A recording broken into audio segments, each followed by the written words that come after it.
কৃষ্ণেন্দু জানা আর তোমরা দেখছো আমার YouTube channel knowledge A to Z. So প্রথমেই আমি সবার কাছ থেকে ক্ষমা চেয়ে নিচ্ছি যে কালকের ভিডিওটি বিভিন্ন লাইটিং ইস্যু আর বিভিন্ন ইস্যুর জন্য কালকে ডিলিট করতে হয়েছে। সো আজকে আবার সেই ভিডিওটি পুনরায় করছি।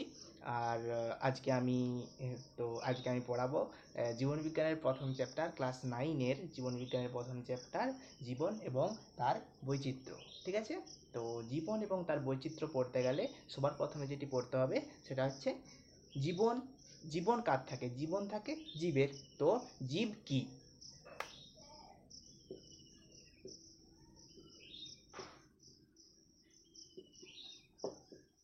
তো আমাদেরকে প্রথমে পড়তে হবে কি জীব কি। জীব কি পড়তে গেলে প্রথমে আমাদেরকে জানতে হবে জীবের কি কি বৈশিষ্ট্য আছে। তো জীবের কি কি বৈশিষ্ট্য আছে তোমাদেরকে যদি জিজ্ঞাসা করা হয়, তোমরা বলবে আমরা সবাই জানি জীবের কি কি বৈশিষ্ট্য আছে। হ্যাঁ, জীবের কি কি বৈশিষ্ট্য? জীব চলাফেরা করতে পারবে, মানে চলন গমন আছে। হ্যাঁ, জীবের বংশ বিস্তার করতে পারবে। হ্যাঁ, আর কি আছে? জীব এক জায়গা থেকে অন্য জায়গায় যেতে পারবে, বংশ বিস্তার করতে পারবে, জীব খাদ্য গ্রহণ করবে, জীব বড় হবে। হ্যাঁ, তোমরা এই সমস্ত বৈশিষ্ট্যগুলি বলবে। তার বিপরীতে যদি আমি এরকম যুক্তি দিই যে তোমরা বলছো জীব এক জায়গা থেকে অন্য জায়গায় যেতে পারবে, মানে চলন গমন আছে। তো আমি আর বিপরীতে যুক্তি যদি দেই যে জল, নদীতে তো জল এক জায়গা থেকে অন্য জায়গায় যায়, সো জল তাহলে জীব। তোমরা তখন বলবে না, জল তো কিছুতেই জীব নয়, কারণ জল তো জড়, আমরা ছোটোবেলা থেকে পড়ে এসেছি। তাই তারপরে আমি যদি বলি যে বংশ বিস্তার, হ্যাঁ, আমি যদি বলি একটা ইঁটকে দোতলা থেকে ফেলে দিলে সেটা তো 4 টুকরো হয়ে যাবে, তো সেটা তো বংশ বিস্তার হলো, তাই না? তো সেটা কীভাবে? সেটাও কি জীব? তোমরা বলবে না, ইট কী করে জীব হয়? তো জীবের প্রকৃত সংজ্ঞা দিতে গিয়ে আমাদেরকে যেটা জানতে হবে, আমরা প্রকৃতভাবে মানে ঠিকঠাকভাবে পড়বো, যেটা সেটা হচ্ছে জীব। জীবের কয়েকটা বৈশিষ্ট্য আছে, সেটা হচ্ছে, হ্যাঁ তোমরা ঠিকই বলেছো যে জীব বংশ বিস্তার করবে। সে বংশ বিস্তারটা করবে কিভাবে? সেটা হচ্ছে প্রজননের মাধ্যমে। প্রজনন কি? প্রজননের মানে যে যে পদ্ধতিতে আমরা জন্মেছি, হ্যাঁ তোমরা জন্মেছো, সেটা হচ্ছে প্রজনন। প্রজননের মাধ্যমে জীব বংশ বিস্তার করবে। ঠিক আছে, 1 নম্বর হচ্ছে কি?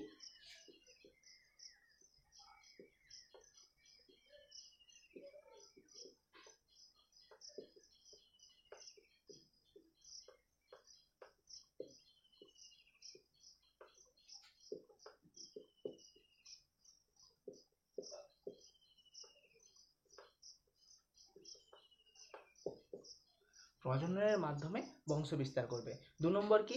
জন্ম মৃত্যু।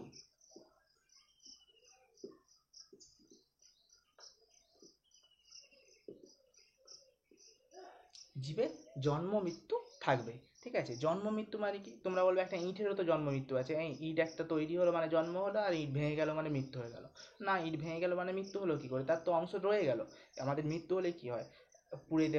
পুড়িয়ে দেওয়া হয় কিংবা কবর দেওয়া হয়, বিভিন্নভাবে বিভিন্ন ধর্মের বিভিন্ন নিয়ম আছে। তো তাতে আবার মাটিতে গিয়ে মিশে যায়, কিন্তু সেটা তো হয় না ইঁটের ক্ষেত্রে। তাই জীবের থাকবে কি? জন্ম মৃত্যু। ঠিক আছে, আর কি কি থাকবে? অভিব্যক্তি, অভিযোজন।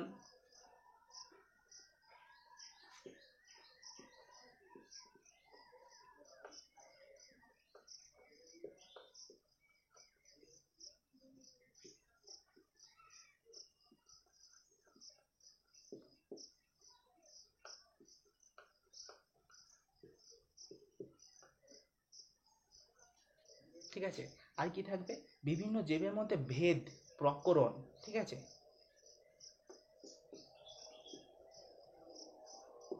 কি থাকবে? ভেদ। আর জীবের আর কি কি থাকবে? জীবে আর কি হবে? উত্তেজনায় সাড়া দেওয়ার ব্যাপারটা। উত্তেজনায় সাড়া দেওয়া কি? উত্তেজনায় কি? তোমাকে তোমার বন্ধু কোনো মারলো একটা দুম করে, তুমিও তার ঘুরে তাকে মারলে, সেটা হচ্ছে উত্তেজনায় সাড়া দেওয়া।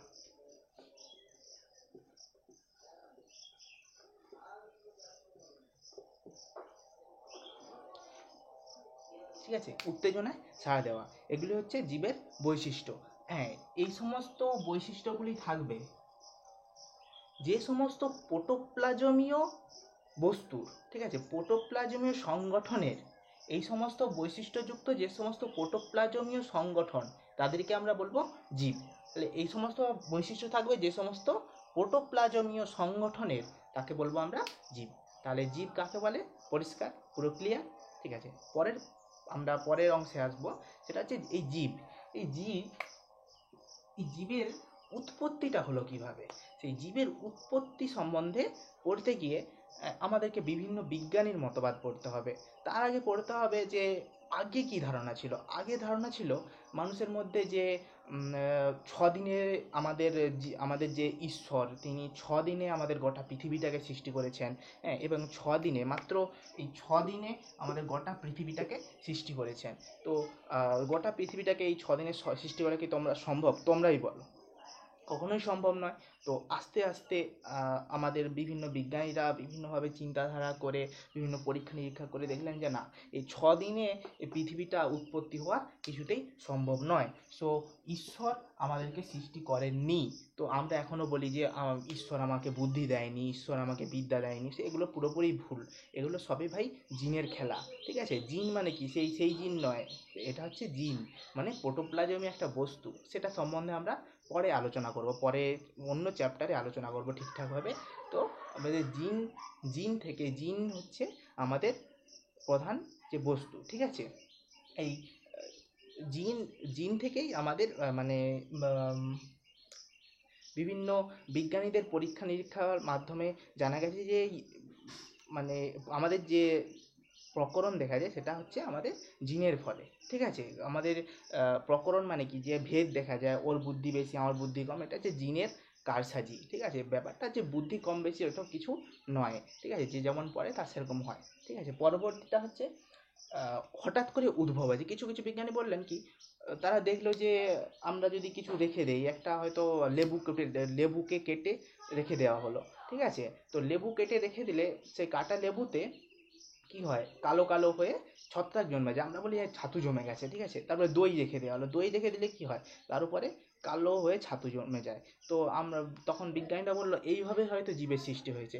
কি হঠাৎ করে কোনো জীবের এইভাবেই সৃষ্টি হয়েছে হয়তো। কিন্তু তখন বিজ্ঞানী লুই পাস্তুর এসে বললেন কি না, এভাবে কিছুতেই সম্ভব নয়। তার কারণ হঠাৎ করে এখন এইভাবে জীবের সৃষ্টি হচ্ছে, তার কারণ হচ্ছে এই জীবটা আছে আগে থেকে। ঠিক আছে, তাই এইভাবে জীবের সৃষ্টি হচ্ছে, কিন্তু কোনোভাবেই আগে থেকে এটা সম্ভব নয়। ঠিক আছে, আগে কিভাবে এটা সৃষ্টি হবে, কারণ তখন তো কোনো জীবই ছিল না, তখন পরিবেশটাই তো পুরো আলাদা ছিল, তাই না? তাই এভাবে কিছুতেই সম্ভব নয়। পরবর্তীকালে আরও কিছু কিছু বিজ্ঞানী, হ্যাঁ, তারা এসে বললেন কি, অন্য গ্রহ থেকে তারা বললেন কি না, অন্য একটা গ্রহ থেকে আমাদের পৃথিবীকে ঠিক আছে, জীব মহাকাশের মাধ্যমে এসেছে। তখন কিছু কিছু বিজ্ঞানী বললেন আরে ভাই, অন্য গ্রহ থেকে আসবে কিভাবে, আর এখানে তো মানুষই বাঁচতে পারে না, এখানে কোনো জীবই বাঁচতে পারে না, এই মহাকাশে কোনো জীবই বাঁচতে পারে না, তো অন্য গ্রহ থেকে আসবে কি করে? তারপরে তারা বললো আচ্ছা মেনে নিলাম ভাই, অন্য গ্রহ থেকে এসেছে। তো অন্য গ্রহে সৃষ্টি হলো কিভাবে জীবের, এই প্রশ্নের উত্তর আর তারা দিতে পারেননি। এভাবে বিভিন্ন পরীক্ষা নিরীক্ষা করতে করতে করতে করতে কিছু কিছু দুজন বিজ্ঞানী, ওপারিন এবং হ্যালডেন, তেনারা একটা মানে পথ আবিষ্কার করলেন। তার আগে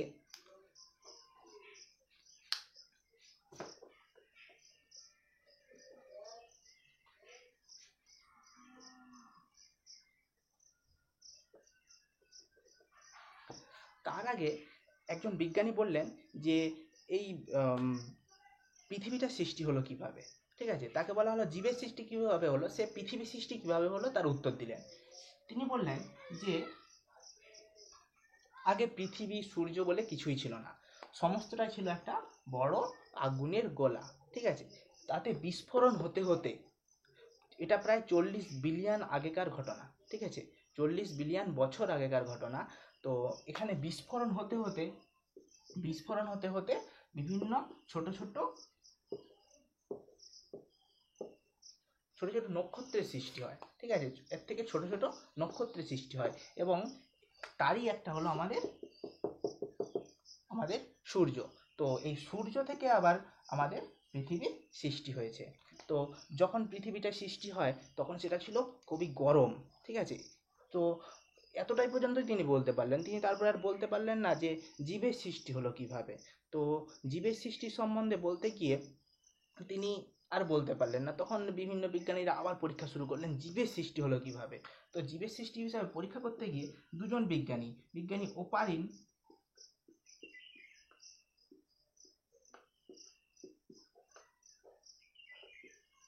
বিজ্ঞানী হ্যালডেন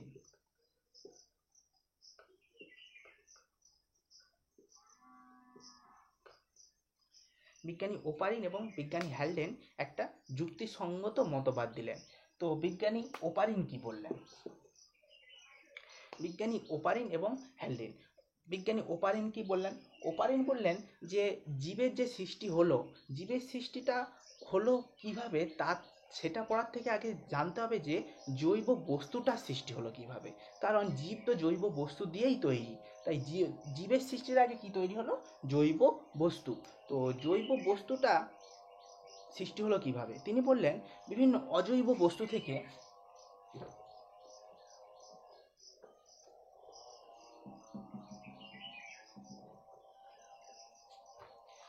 বিভিন্ন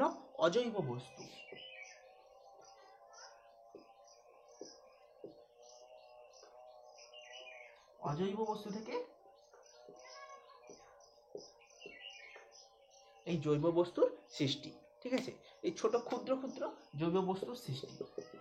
এই ক্ষুদ্র ক্ষুদ্র জৈব পদার্থগুলি একসাথে মিলিত হয়ে একটি বৃহৎ জৈব পদার্থের সৃষ্টি করে এবং এই জৈব পদার্থগুলি আবার যুক্ত হয়ে কোষের সৃষ্টি করে। ঠিক আছে, এইভাবেই তিনি বললেন জীবের সৃষ্টি হলো। তো তাকে বলা হলো যে আচ্ছা ঠিক আছে, জীবের তো সৃষ্টি হলো, তো সেটা কীরকম ছিল? তো তিনি একটা ব্যাখ্যা দিলেন। তিনি কিভাবে ব্যাখ্যা দিলেন? তিনি বললেন জীব কীরকম ছিল। প্রথম জীবটা সেটা হচ্ছে অনেকটা এইরকম।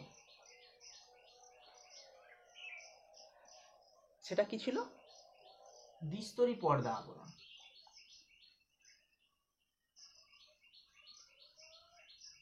সেটা ছিল দ্বিস্তরী পর্দা দিয়ে ঘেরা।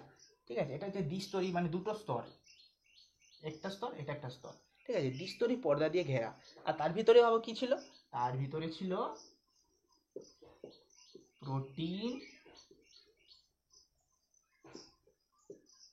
লিপিড, আর কি ছিল? কার্বোহাইড্রেট। তাতে কি ছিল? তার তিন ভাগের দুভাগ অংশ ছিল প্রোটিন, আর সেই যে এক ভাগ তাতে ছিল লিপিড আর কার্বোহাইড্রেট, অর্ধেক অর্ধেক। ঠিক আছে, এভাবেই প্রথম জীবটা সৃষ্টি হয়েছিল। বলছে ভাই প্রথম জীব তো সৃষ্টি হলো, তো এরা কিভাবে বংশ বিস্তার করতো? এরা বংশ বিস্তার বলতে গিয়ে তিনি বললেন যে এক নম্বর, এরা কিভাবে বংশ বিস্তার করতো? মুকুল তৈরির মাধ্যমে।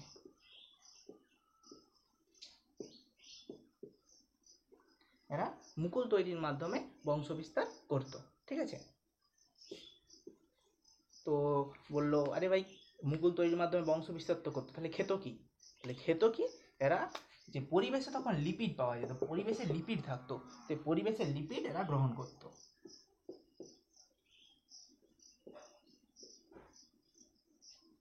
ঠিক আছে, এটা হচ্ছে কি? খাদ্য। তা পরিবেশের লিপিড নিয়ে এরা মানে খাদ্য গ্রহণ করত। তো আমাদের ওপারিনের মতবাদ হয়ে গেল। তো হ্যালডেন কি বলল?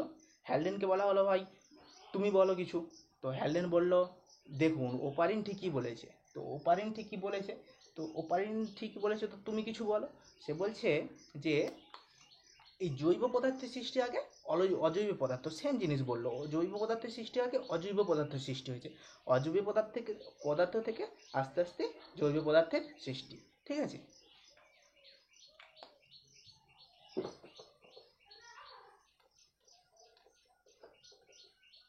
অজৈব পদার্থ থেকে আস্তে আস্তে জৈব পদার্থের সৃষ্টি। তো তিনি বললেন কি, আগে তো পৃথিবী প্রচুর গরম ছিল, হ্যাঁ, আস্তে আস্তে সেটা ঠান্ডা হতে হতে এই অবস্থায় পৌঁছেছে। তো যখন গরম ছিল তখন সেখানে কোনো কিছুই মানে অজৈব পদার্থগুলি কোনো কিছুই খোলা অবস্থায়, এই যে নাইট্রোজেন পাওয়া যাচ্ছে, অক্সিজেন পাওয়া যাচ্ছে, তো এরকম কিছুভাবেই খোলাভাবে ছিল না। ঠিক আছে, প্রথমে ওই অজৈব পদার্থ থেকে জৈব পদার্থের সৃষ্টি হয়। জৈব পদার্থ এবং সমুদ্রের জল,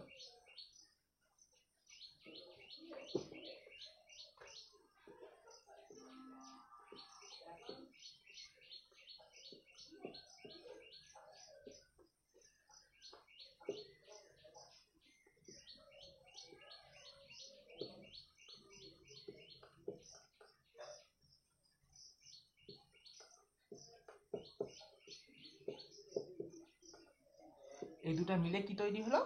হট ডাইলুট স্যুপ। ঠিক আছে, এই দুটো তৈরি হলো কি? Hot dilute soup.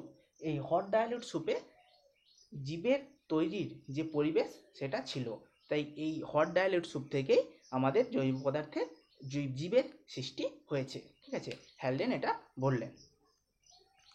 তো এটা কি বললেন? হ্যালডেন।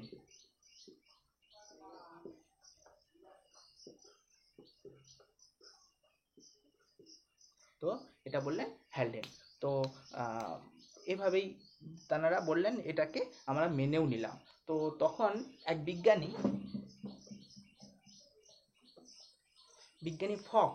ফক্স বললেন যে প্রথম জীবটা ওপারিন যেটা বলেছে ওটা অনেকটা নয়। তো প্রথম জীবটা কি রকম? তিনি বললেন প্রথম জীবটা ছিল অনেকটা এরকম, তার ছিল একটা পর্দা। সে বলছে না দুটো পর্দা, না বলছে না দুটো পর্দা না, একটা পর্দা ছিল, একটা পর্দা ছিল। আর ভিতরে কি ছিল?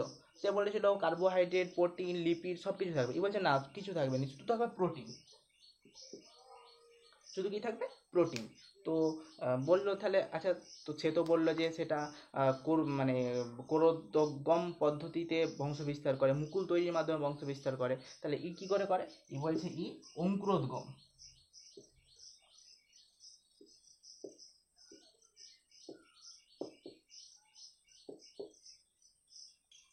বলছে ই অঙ্কুরোদ্গম পদ্ধতিতে বংশ বিস্তার করে।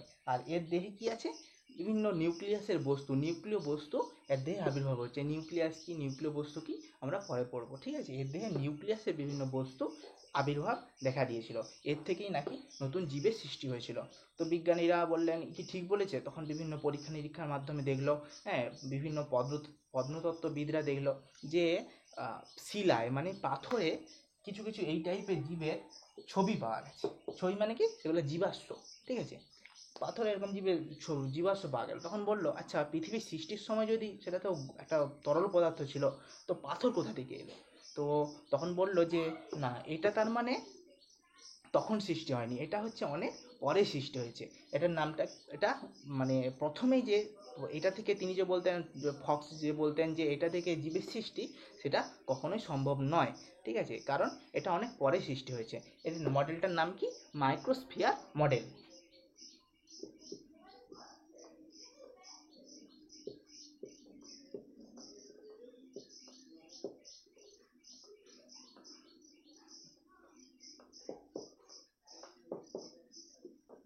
তো এই মডেলটার নাম কি?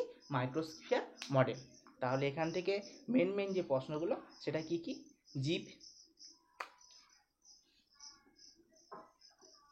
জীবের বৈশিষ্ট্য। ঠিক আছে, জীবের বৈশিষ্ট্য। জীবের বৈশিষ্ট্যের মধ্যে একটা বলা হয়নি যেটা, সেটা হচ্ছে জীবনচক্র। জীবনচক্র কি? এটা খুবই ইম্পর্টেন্ট একটা প্রশ্ন।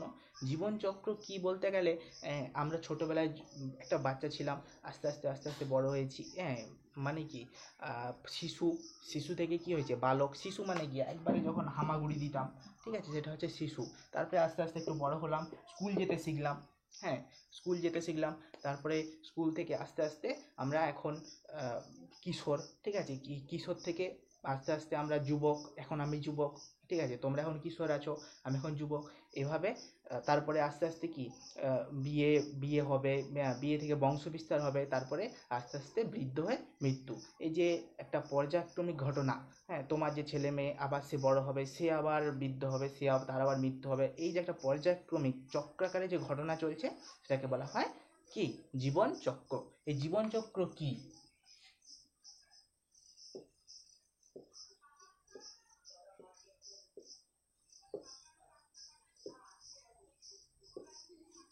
এই জীবনচক্র কি? এটি জীবের একটা মেন বৈশিষ্ট্য। ঠিক আছে, জীবনচক্র কাকে বলে? ঠিক আছে, আর মাইক্রোস্ফিয়ার মডেল কি? আর হচ্ছে কি ওপারিন হ্যালডেনের যে মতবাদ, ঠিক আছে, কোয়াজারভেট মডেল, সেইগুলি ভালো করে পড়তে হবে। আর কি কি পড়তে হবে সমস্ত ডিটেলস আমি পরের ভিডিওতে দিয়ে দেবো। ঠিক আছে, পরের ভিডিওতে প্রথমেই আমি দিয়ে দেবো যে এই যে আগের দিনের যে চ্যাপ্টার যেটা পড়া হলো, তা থেকে কি কি প্রশ্ন হতে পারে। ঠিক আছে, তো আজকে গুড বাই। নেক্সট ভিডিও পাওয়ার জন্য অপেক্ষা করো। আর আমার এই পরবর্তী ভিডিওগুলি পাওয়ার জন্য প্লিজ সাবস্ক্রাইব করো আমার চ্যানেলটি। টাটা।